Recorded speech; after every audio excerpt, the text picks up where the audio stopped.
cerita omong kosong. Ini benar-benar pernah terjadi, yaitu tentang sebuah paku dan kaleng dan tentang hidup seorang misionaris. Now, this pastor, he went to this Indonesian island called Sumatra. He wanted to tell them about Jesus Christ.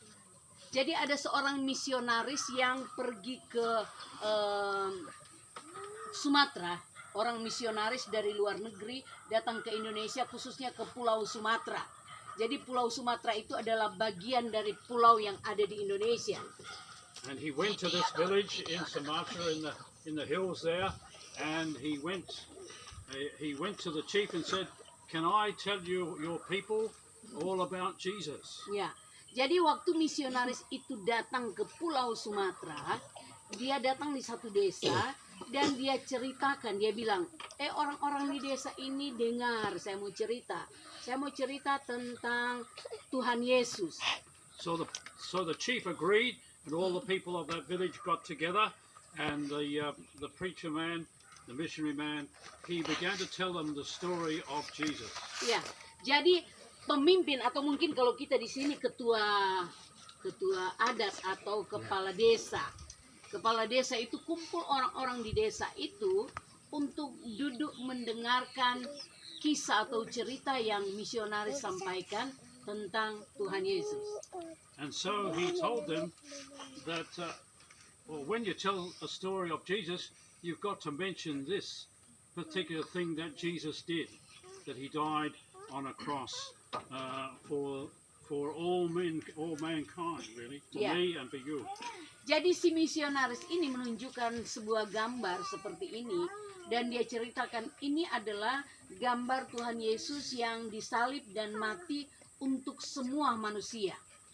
And the preacher man, he told them that they drove nails in his hands and in his feet. And the chief said to him, "Hey, what is a nail? What is a nail? Never seen a nail before." Ya. Jadi waktu waktu orang-orang di desa itu berkumpul, yang ketua atau kepala desa itu bilang begini, karena yang misionaris cerita bilang ini seseorang yang di tangannya dipaku, kakinya dipaku, kemudian itu kepala desa itu atau ketua dari kampung itu bilang begini, di mana itu paku? Untuk apa itu paku? And the priest said, "Well, I can't show you a nail." But the chief insisted and said, "If you don't show me a nail by tomorrow morning, I'm going to kill you." Iya. Jadi ini ketua dari kampung itu bilang begini, kalau kau tidak kasih tunjuk sama kita atau perlihatkan kepada kita itu paku, maka besok pagi kau akan mati. Itu orang di kampung itu bilang begitu. So they marched the missionary man into a little hut, and they put him in the hut there, and they put a guard over him. And so he sat down in this hut, wondering what he was going to do. One thing he did was to pray.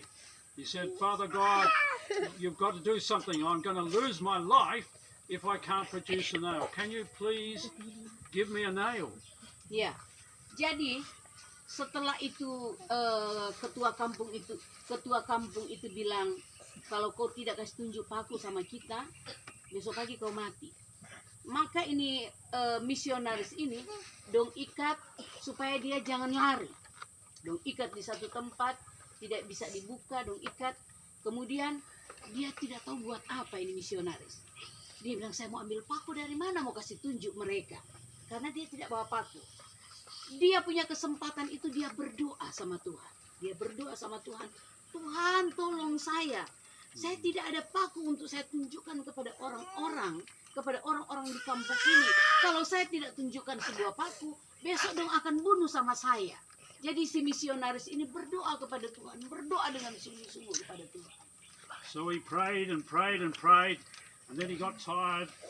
There was no nail produced by the Heavenly Father, so he was a bit hungry. So he looked in his bag, and he said, "I've got a tin of fruit here in this tin. I'm a bit hungry, so I'll open it and let's have something to eat." So he opened the tin, and as he did, there was a rattle in the tin. Iya. And lo and behold, in the tin was a nail. In the tin was a nail. Ya. Jadi waktu dia berdoa kepada Tuhan, Tuhan tolong saya supaya saya dapat paku untuk tunjukkan kepada masyarakat desa ini. Nah, dia lapar, kemudian dia buka dia punya tas. Waktu dia buka dia punya tas, dia ingat, oh ternyata ada kaleng makanan. Ada kaleng, bukan kaleng susu, ini hanya contoh. Ternyata ada kaleng makanan. Karena dia dalam keadaan lapar, dia cari makan di dia punya tas. Dia ingat kok ada kaleng makanan. Waktu dia ambil ini kaleng makanan, dia buka, dia goyang begini, dia buka, dia kaget. Bukan hanya makanan yang ada di situ, tapi juga ada paku. Padahal kaleng makanan ada paku juga di situ.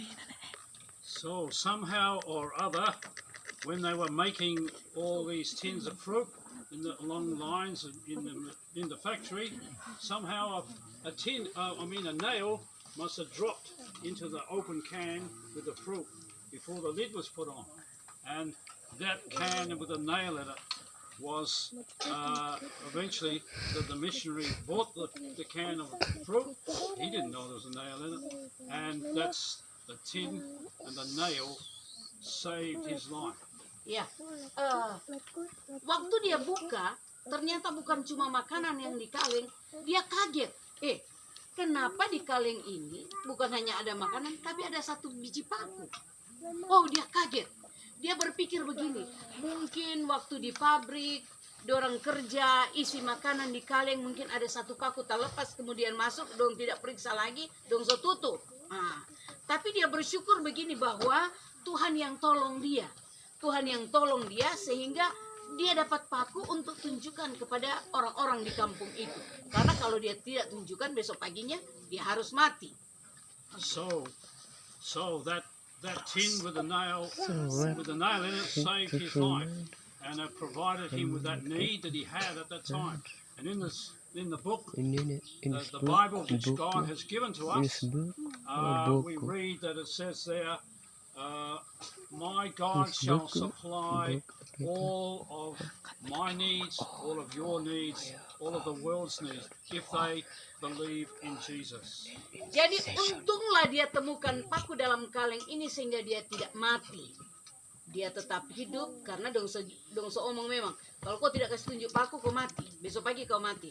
Tapi bersyukur karena begitu dia lapar, dia buka kaleng makanan, dia lihat bukan cuma makanan, karena waktu dia buka, macam lain, bunyi.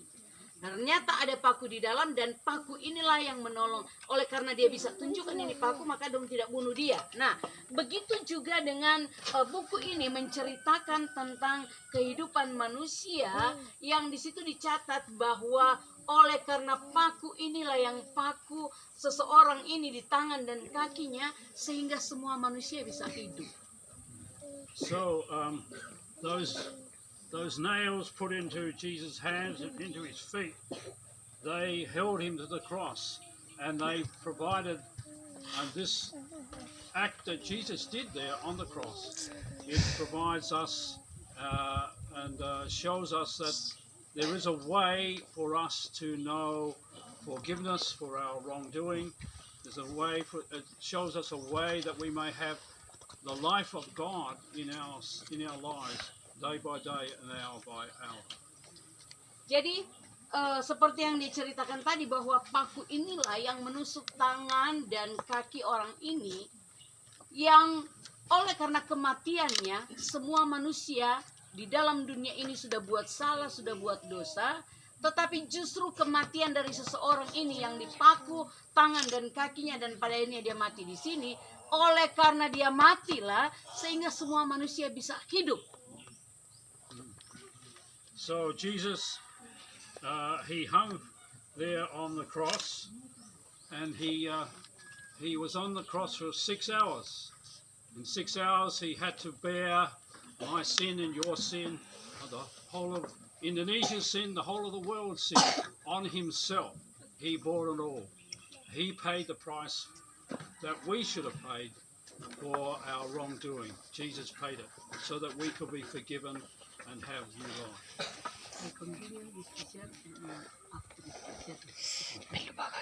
Oke, saya lanjut dengan gambar ini.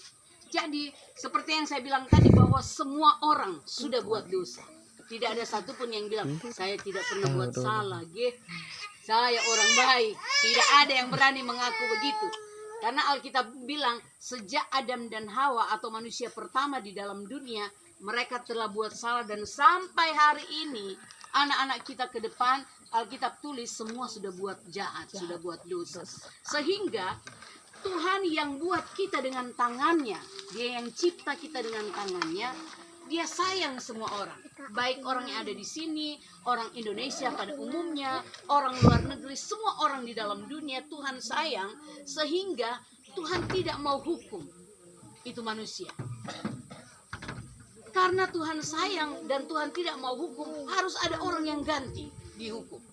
Untuk semua orang, ganti untuk semua orang harus dihukum. Maka Tuhan Allah kirim anaknya satu-satunya, Tuhan Yesus Kristus.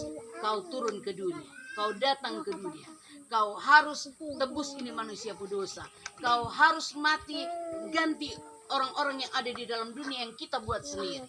Maka datanglah Tuhan Yesus ke dalam dunia. Sebelum dalam gambar ini, cerita dalam gambar ini, sebelum itu Tuhan Yesus disiksa, sangat disiksa. Kalau kita lihat misalnya melalui HP, melalui apapun tentang orang-orang yang disiksa, kadang kita yang marah sendiri. Kenapa juga kamu siksa ini orang? Pokoknya kita yang omong-omong sendiri. Nah, yang Yesus alami jauh lebih menderita daripada yang pernah kita lihat. Kenapa? Yesus ini dia dipukul dari kepala sampai kaki dan dia sangat menderita. Dan tahu tidak, yang pakai pukul buat Tuhan Yesus, kita kalau kita pukul, kita punya anak murid atau kita punya anak sendiri, pasti kita masih pukul. Iya, kita tidak mau dia sampai biru belau. Iya, kita tidak mau dia sampai celaka gara-gara kita pukul. Nah, waktu Tuhan Yesus ada di dalam dunia, dia dipukul lebih. Kalau kita bilang, kok kena setengah memang. Nah, ini lebih dari setengah. Kenapa? Cambuk yang digunakan untuk pukul sama Tuhan Yesus adalah cambuk yang dimana sepanjang cambuk itu sejenis tali yang agak besar. Tetapi di setiap senti ada sejenis mata pancing yang ditaruh di situ. Jadi, begitu kena pukul, itu macam tali talingkar di tubuh Tuhan Yesus, talingkar di tubuh, takae semua ini mata pancing. Kemudian begitu takae, mereka tarik. Mau tidak robek. Robek semua Tuhan Yesus punya badan, dan Alkitab tulis dari kepala sampai kaki bukan hanya darah, tapi mengalir. Darah dari kepala sampai kaki karena dia punya badan semua penuh dengan luka akibat cambuk, akibat pukulan. Nah, ketika dia dipukul, dia cuma bilang begini, biar sudah saya menderita, biar sudah saya dipukul, biar sudah saya disiksa, biar sudah mereka memperlakukan saya dengan sangat sadis. Yang penting manusia yang saya cipta sendiri, saya buat sendiri, dorang itu masuk surga, tidak dihukum di neraka. Right. So Jesus died there on that cross, and then several of his followers came and took the body down, wrapped it up, and they were going to put it in. They didn't bury them in those days, but they put them in a big tomb, in a cave carved out of rock, and then they would put across the front of the big tomb, a big round stone was put in front of it. The two soldiers are there guarding Jesus' tomb because they thought he was going to rise from the dead. Ya, jadi setelah mereka pukul setengah, boleh bilang Alkitab tulis kita melihat, kita tidak tanda lah dia bukan, karena semua sudah robek. Kita tidak tanda lah ini orang atau bukan. Setelah mereka pukul, mereka bawa dan mereka paku di sini disalib. Tangan ini tembus dengan paku sehingga berdarah-darah itu bukan hanya menetes, saya bilang tadi, dia mengalir terus. Bukan hanya dia punya tangan, tapi kaki juga dipaku. Setelah mereka paku, mereka tombak lambungnya, mereka tusuk lambungnya dengan tombak, pada akhirnya darah dan air yang keluar dari sini. Setelah itu mereka malah taruh anyaman duri di kepala. Kalau kita kayak bapak-bapak sini pakai kapota, gagah, bukan cuma gagah. Orang bilangnya aman saya kepala. Iya toh? Ini Tuhan Yesus, ini malah duri yang dong anyam taruh di kepala. Dan kalau